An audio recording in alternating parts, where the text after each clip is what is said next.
One of the things I always like to do on any panel that I'm participating on, I want to make sure that my audience has one nugget from me that's a takeaway. That's something they can act on, something that they should be doing. I'm going to ask each of you, what's your nugget for people to take away from your presentations? What is their item to take action upon? Go ahead, Robert. I would say that the main thing is for the border agencies around the world, whether you have money, whether you don't have money, whether it's different issues, there's always a better way to do things. You got to look, see what's coming in, see what the issues are, get all the data that you need, and start reinventing the way you do business. You definitely have to increase security, but you can't do it at the expense of facilitation. So even if you don't have the money for the technology, some of the technologies are very, very cheap and will be cost effective. For example, the drive-through technology, you'll make seizures and stuff, but you'll also save a lot of money for those with duty evasion. So if the system costs you $2 million, you might make $10 million on duty evasion. So you got to look at all the parts of it. But the main thing is you got to start changing the way you do business with all the different technologies out there. And like I said, there's always a better way to do things. How about you, Joseph? What's your one takeaway for folks? Yeah, no, my big thing is always automation can be seen as something that's 10, 15, 20 years away. I would argue with the right application and the right use case, automation is very much so here today, and it is being deployed across hundreds of sites, not with our technology, but competitors' technology as well. But I just love, Alan, how you started the conversation with the Tesla piece. I sometimes do feel that they have overpromised what the industry can do today. Whereas if we take a step back and just refine the use case, so for the passenger side, that first and last mile, for the material handlings, for the ports, for all of those type of environments, yeah, we're not looking at anything more than a mile and in low speeds. But with those secured environments, absolutely. And the key thing is return on investments can be made right away with the right parameters and with the right use case. So no automated vehicles going through Robert's ports, right? Not at speed, potentially at lower speed. Yeah, that's an idea. I think something like that, especially like the empties going back and forth. You know, you have ports of entries that are out by themselves and whatnot. It would be a good test bed. Definitely. Uh-oh, did we just create a business plan? Somebody go off and work on it. Yeah. All right. I'm going to turn to a few of the audience's questions. This is for Robert. Regarding screening road vehicles specifically, how relevant would you deem the vehicle's weight in relation to the safety and security strategies being presented here? Weight is definitely a factor. It's one of the use in factors when you target containers or whether you target trucks coming through. You have past history of the importers. What did that truck weigh when it came in the last 10 times carrying the same product? So then you look at the weight of what it is. If it's a much higher weight or a lower weight, then you might want to take a look at it. Years ago, when we first started in customs, and I guess it was 88, 89, there was a lot of stolen vehicles going out of the port of Miami, still is probably.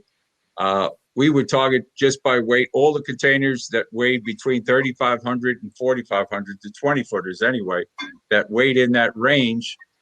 We would open up. Didn't matter what it was manifested as.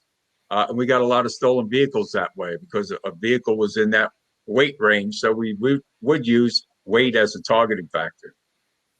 Why is it I have these visions of Miami Vice going on in my head now? It was a lot of fun back then, yeah. A lot of fun. Sounds like there's some stories to tell over adult beverage. Yeah. Okay. So for Joseph, Joseph, I'll just read it as it was written. Is the easy in production I don't, that's the way it's written. And is it capable of carrying luggage with passengers? Okay, so absolutely. We've made 150 of the Easy 10 platforms, which is that 15-passenger little shuttle bus. It's got 6 seats with seat belts, the room for standing, room for passengers, and a wheelchair ramp and space for a wheelchair user for sure. So yeah, absolutely.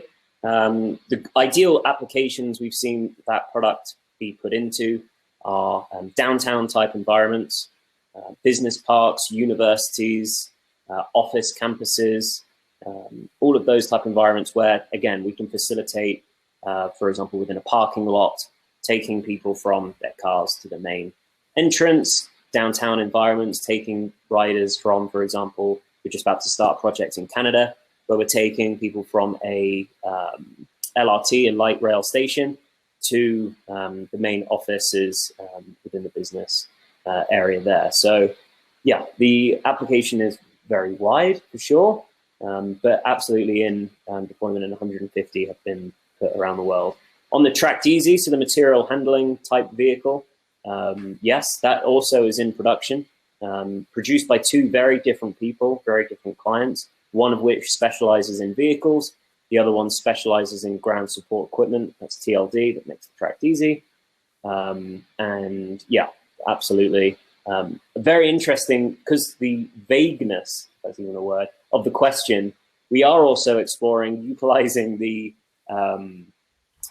material handlings vehicle, that little tugger, as a people mover. So instead of having airport type baggage carriages on the back, or material handling pallets, if you like, on the back, actually, for example, like you have at Disney with the people carriages, merging the two. Because in some use cases, the Easy 10 with 15 passengers doesn't make sense. Think of an airport, for example, where you have a 747 or something come in and land, and a 15-passenger vehicle makes absolutely no sense to accommodate that. But then you get these people movers, like you have at Disney, where you could take 150, 200 people. You know, that's a good use case. So I like the open-ended nature of that question. Where are the production facilities geographically? Sure. So TLD have the ability to manufacture them wherever they manufacture their Jet 16, that vehicle they make thousands of a year.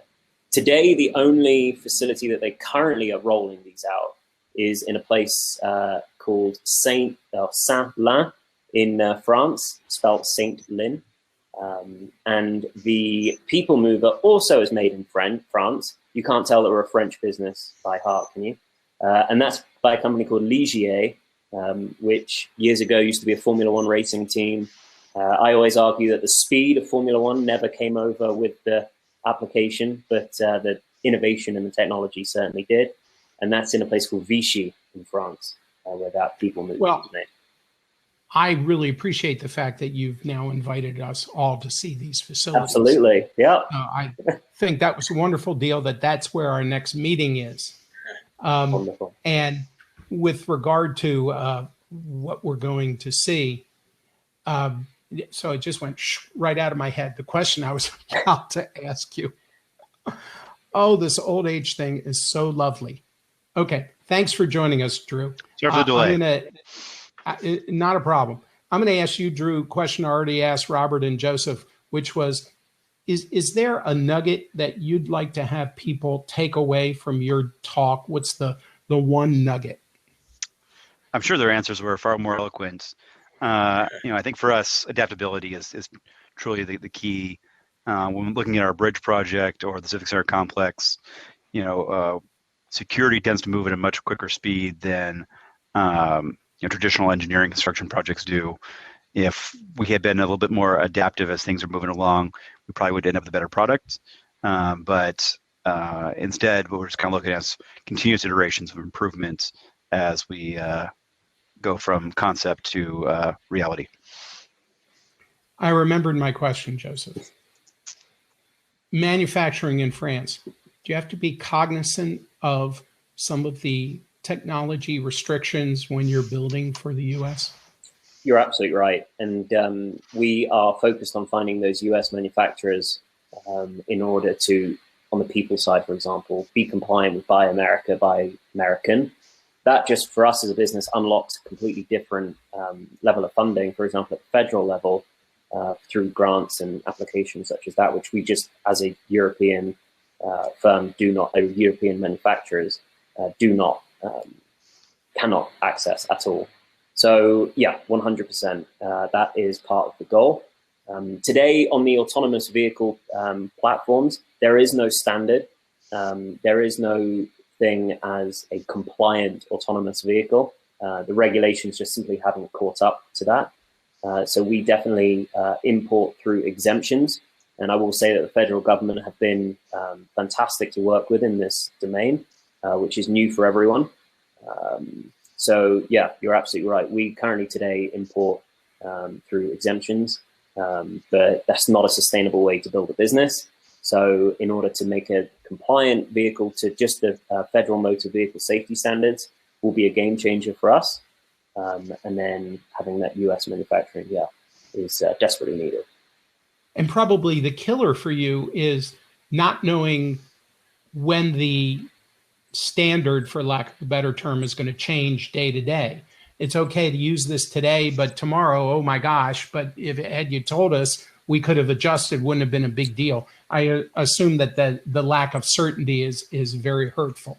I've been in this job since 2017 with EasyMile, and we've been affected by 2 government shutdowns and regulations, yes, that do often change, which just agonizingly grinds our company to a complete halt.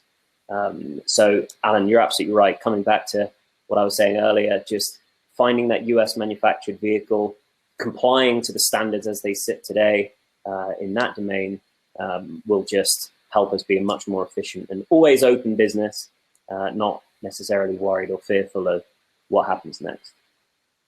Thank you. So I always, when I'm a panelist, as opposed to a moderator, I always watch the other person's presentation, and it always spurs some kind of questions for me. In the 3 of you watching each other's presentations, is there anything that you thought about while watching that you'd like to ask one of the other panelists? I would like to ask Joseph if they're using, I would think there'd be a good use at the airports, taking them to the hotels, that have hotels right near the airport, or the rental car companies. The rental car companies one is huge, absolutely. In Austin Airport, if you guys have been there, and you can imagine, the rental car location sits just across from the airport terminal. So we had a vehicle there that just basically helped people with reduced mobility get into an air-conditioned shuttle, which was nice, and then take them straight to the rental car facility. So yeah, you're absolutely right. Yeah, it's an ideal use case. For the airport as well, we were thinking about doing something with a leading logistics packaging company, parcel firm, and they were thinking of using the vehicle as a secure crew mover. So they clear and go through essentially TSA ahead of time, and then they go out of the side door into the secure shuttle that takes them straight to the plane. That's a use case that we would love to facilitate, and we're currently still engaged in conversations on that, just because getting the right drivers in the right time at the right place has been a real challenge. They just don't have the staff in order to facilitate that. So for us to be able to help out with that, I think is key. That's awesome.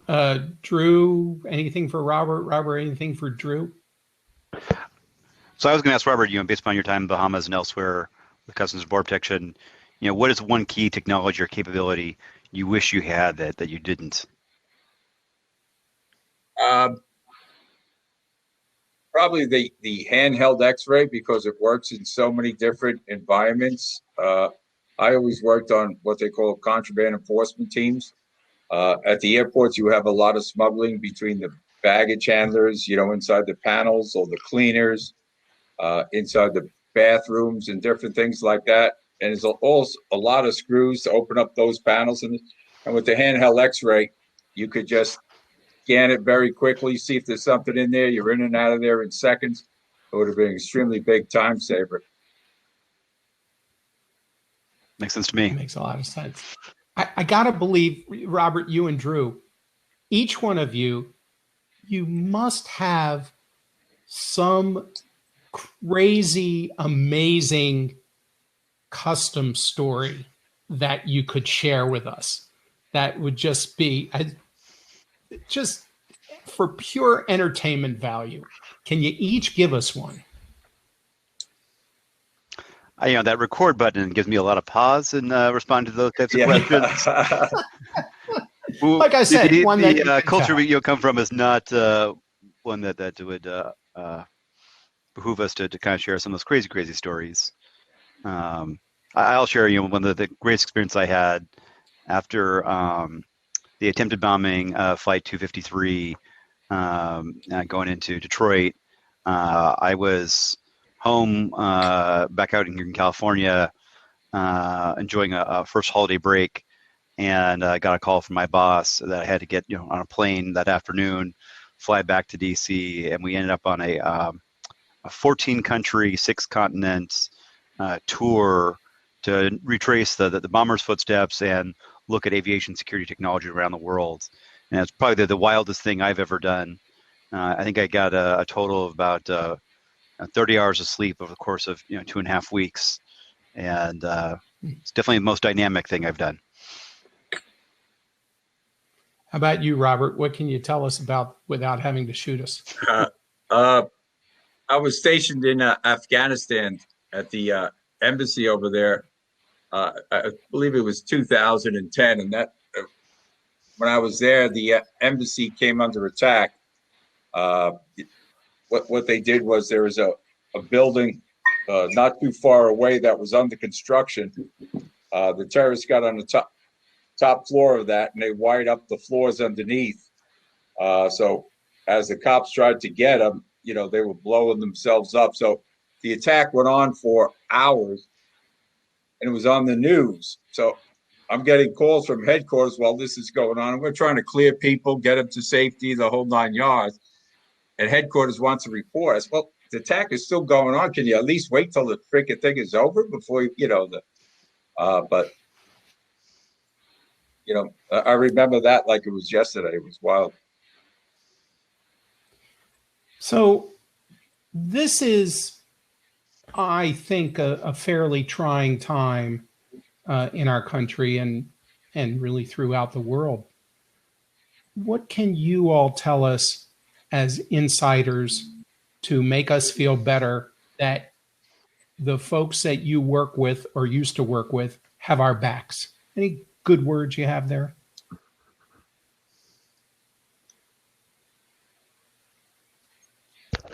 Can you rephrase, Alan, in terms of the folks in DC have their stuff together and they're to attack coronavirus, well, or I care how more exactly about, you're setting us up here? I care more about you at your specific locations because you're really the one with the boots on the ground. Sure. So, make us feel better that locally, you're not afraid's not the right word, not the one, but that you feel very confident in the people and technology that you work with, that you Absolutely. folks locally are able to keep us safe. Absolutely. I think it's a really interesting environment. Going back all the way to March, it's a unique situation that Robert and I have been in our careers, that same time that everyone else is saying, stay home, lock yourself up in the house, we're out there telling the troops, hey, you got to come to work every day. And that is a really unique and interesting challenge. And how do you motivate people that it is still safe, despite everything that they're seeing in the news, that it's safe for them to come in, that if they get exposed, we'll protect them and their families and take care of them, while a whole lot of information is unknown.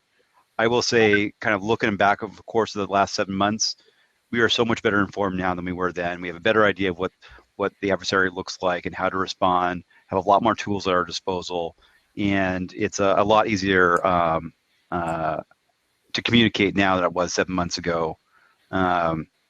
It's a huge credit to those guys that we haven't had one shift that went unfilled. We haven't had our operations impacted in any way based upon all the craziness that's going on around us. cruise ships are locked down, and we're dealing with sick passengers and what have you, but commerce is proceeding at full strength despite all that. That really is a testament to the character of the men and women that we get to work with. I would just like to add that, again, the last few years I worked with getting technology out to the field, but for prior years I was out in the field. The most important asset that we have are the officers doing the job. They're there day in and day out working. What they're looking for is the abnormal. They see the normal coming through day in and day out. They study that. When they see something a little different, that no amount of targeting or anything else could catch, hey, why is this happening? And they go and get it, and they get so many seizures come that way. So by far, and I think anybody will tell you this, the officers are the best asset that we have out there. And bringing it back to the automation piece as well, just as a side note, 40,000 people die every year on US roads, 20,000 people are injured with forklift type environment applications. So anything that we can do in that domain to help increase safety, help improve efficiencies across plants, marine locations, airports, you name it, we're definitely happy to be a part of, for sure. So I want to follow up on that with you, Joseph. I've got to imagine that in some of the areas where you seek to introduce automation, you receive pushback from people who are afraid of losing their jobs. And how is it that, obviously, I'm not talking about a specific case, but generically, how do you usually address that to make those folks feel more comfortable? It's a great question. So it depends on what the application is, where we're deploying. So say, for example, we're working with a transit agency. Firstly, I think the most important thing is to get their teams, get the unions definitely on board. We ensure that we actually train traditional bus drivers in order to do the operations on the vehicle, whether that's actually physically in person as maybe a different role, which we would coin a customer service ambassador. They're not actually driving, but they're still interacting with passengers. But in environments where there is no operator or safety attendant or whatever you want to call them required on board the vehicle, there would still need to be somebody, there would still need to be eyes on that vehicle, even at a control center, whether it's around the corner or hundreds of miles away. There still needs to be that human touch for involvement, whichever needed. The use case always to the elevator is always brought up whenever it comes to automation. Years ago, you'd get into an elevator and press a button. You'd have someone, press a button for you, ask you which floor would you like. Today, it's not even, you don't even think twice about getting into one of these things, pressing your own floor. That's where we see automation going. And for example, in one of these elevators, you have that call button for emergency, which connects you either to an emergency line or to somebody else. That's exactly where we're going. So that's the first piece. The second piece is actually our main competitor isn't the transit world, isn't the transit bus. It's actually your personal vehicle. Our job, our goal is actually to get people out of their cars and onto mass transportation. So that's the other key message which we deliver. And then third and finally, across the transit bus industry, there's about a 10% driver shortage at all times. So our role isn't actually to reduce or take away jobs. It's actually to fill that gap, coming back to that earlier piece of increasing ridership on existing transit buses. That's fantastic. Is there work that you all are doing with people that are trying to design and implement smart cities? Because certainly transit is a huge part of a smart city. And what is the intersection of the information that you gather and store and have, and the need or ability to share that and combine that with data that is being compiled by the municipality? How does that work together, and what is it that you're working on in that regard? The phrase smart city, smart port, smart anything is something that, definitely gets thrown around, that and the phrase ecosystem. definitely get thrown around quite a lot. But you're absolutely right. We have to be one part of that. We're not going to answer it all with automated vehicles, whether it be a bus, a shuttle bus, or a material handling type vehicle. But you're absolutely right. That data piece is absolutely key. One example, one of our projects, for example, was with the Utah Department of Transport. They purchased one of our assets, and their remit, if you like, with this project was actually to ascertain the benefit or not of automation within their system. They were actually looking to explore whether this would make sense. So they did that, and the data aspect was absolutely key. So they asked us to share where the vehicle was, that's standard, but the ridership, and then the surveys taken during and after, trying to understand if this is something that people feel comfortable with yet, is absolutely key. So yeah, for us to integrate into a smart city, smart ecosystem is absolutely fundamental for sure. But we have to be that partner that shares the data 100%. And it works both ways. We can't, and there's no point in us operating one of our buses from taking people from where they don't want to go to where they don't want to be. We need that data as well in order to help build a meaningful service for sure. So it's fundamental, absolutely. But there's just so much data out there. And our vehicles, for example, emit so much data. It's just mining through all of that and just realizing which bits actually make sense and what we can really work with to have a true meaningful solution. Alan, before we draw to a close, I wanted to ask one question of Joseph, if possible. Please. So Joseph, unfortunately, I wasn't able to make your full presentation, but have you guys explored cargo in addition to moving passengers? Automation's a bit of a complex word in our local politics because of possible displacement of jobs. But it is something we have automated tugs that operate in one of our terminals here. Is that one of the areas you're exploring? Absolutely. So we have a partnership with a company called TLD, arguably one of the leaders in ground support equipment. So we have our own automated tugger. You're absolutely right, fully electric, designed for initially airports, moving baggage carts and all that type of stuff. But yeah, during the presentation, I was highlighting the kind of key things such as material handling environment, forklift project replacements. Us as a business, just very quickly, I think we see much more applicability in the Tracked Easy, the tugger, the automated tugger, than we do on the people moving side. I think we envision for every one passenger vehicle sold, maybe 10 of the tuggers sold, just because of that is really where the use case is, and mainly for the safety, but the workforce shortage is something that we're really trying to help with, and even retention. Sometimes these operations are so monotonous and it's just the same route back and forth day in, day out, that companies can't keep drivers, they can't keep operators because it's just so mindlessly boring that they just can't keep them there. So yeah, it's many different ways that we can go through that for sure. Much appreciated. Joseph's made it. Yeah, right? Yeah. Go ahead, Drew. No, thank you very much. That was really helpful. I think it's a huge growth opportunity. I think it would help take Wonderful. a lot of the threats out at the airport between the baggage handlers and the Yeah. different things like that. That would be extremely helpful. This is why we miss the in-person stuff so much, because you can obviously have these conversations and take them aside. Yeah. Soon enough, we'll be back. I think I've done 5 of these multi-day conferences since COVID, and there is nothing like that in person. Oh, by the way, and just meeting people randomly. It's just, there's no replacement for the in-person thing. So I look forward to meeting each of you next year in person for this event in France. Yeah, Alan, you got me sold there. Sounds good. Why not?